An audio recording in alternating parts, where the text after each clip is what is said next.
and sometimes in Russia. You're saying that the CIA tested out drugs on foreigners.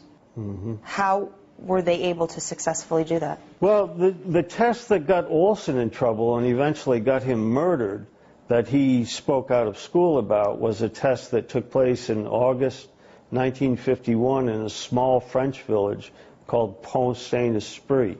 That's in southern France, not far from Marseille.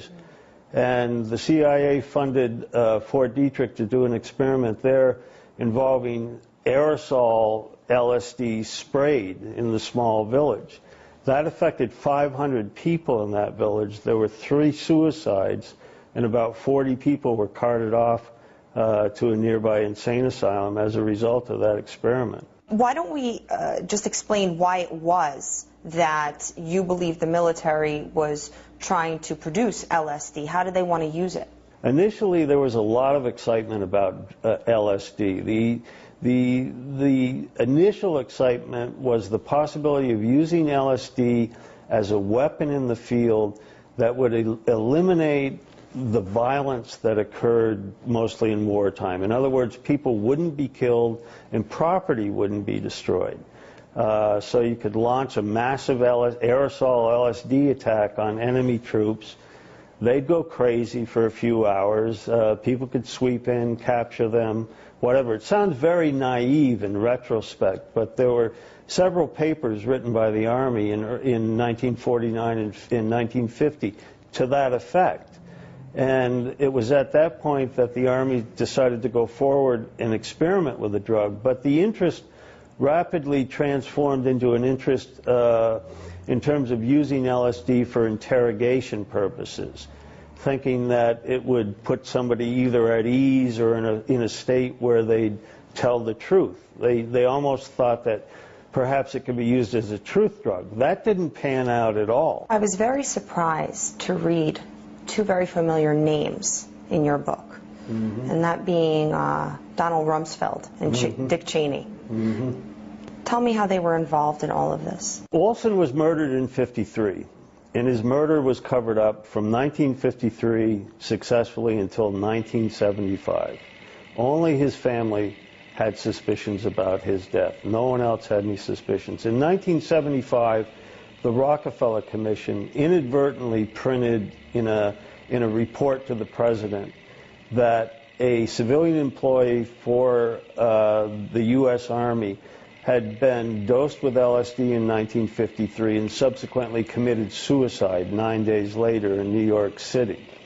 Well, that provoked everybody's attention because the report didn't name who that civilian employee was. That part of the story had been covered up, very successfully covered up, from 1953 until 1975.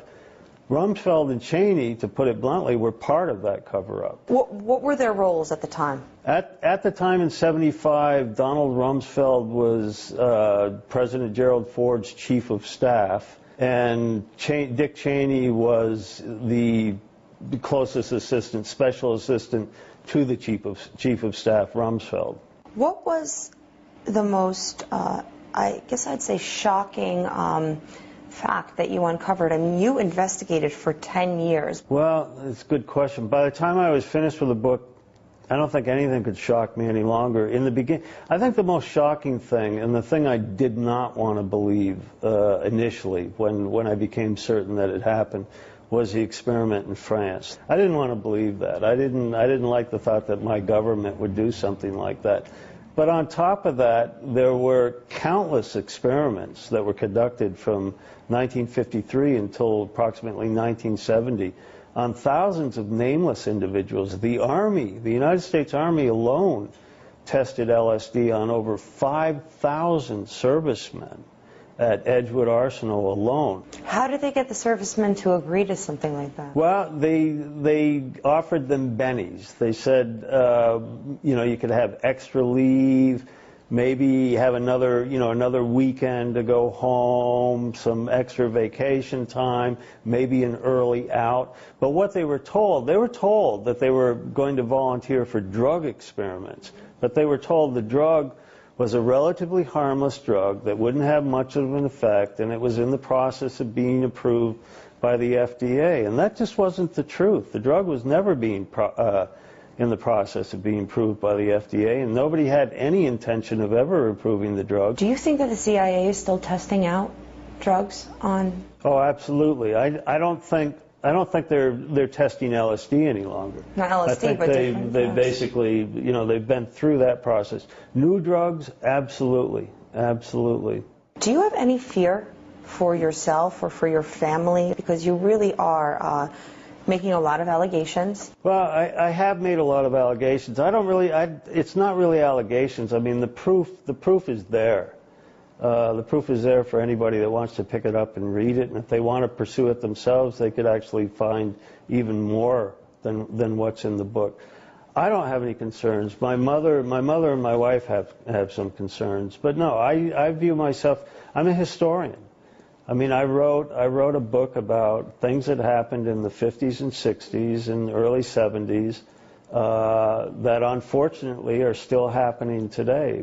Some of the stuff that's going on today with torture and renditions, if it continues on the path that's going on, that could be 10 or 15 years down the road. That could be anybody. That could be you. That could be I. That could be our children, our grandchildren. Who knows who that's going to be? Do you think President Obama has any control or authority over the CIA? My perception of Obama is similar to my perception of Bill Clinton when he was president. I don't think Obama has a strong interest in the CIA.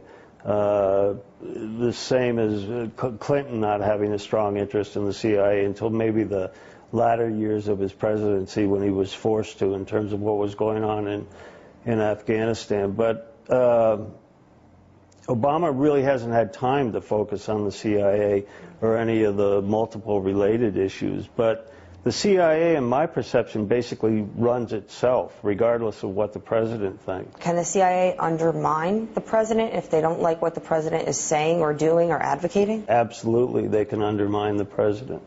And I think the proof of that is what happened to JFK. I don't believe that Lee Harvey Oswald alone assassinated JFK. And it's my belief, after studying the assassination for years and years, is that the CIA had a direct hand in that. Mr. Albarelli, thank you so much for your time. Thank you very much.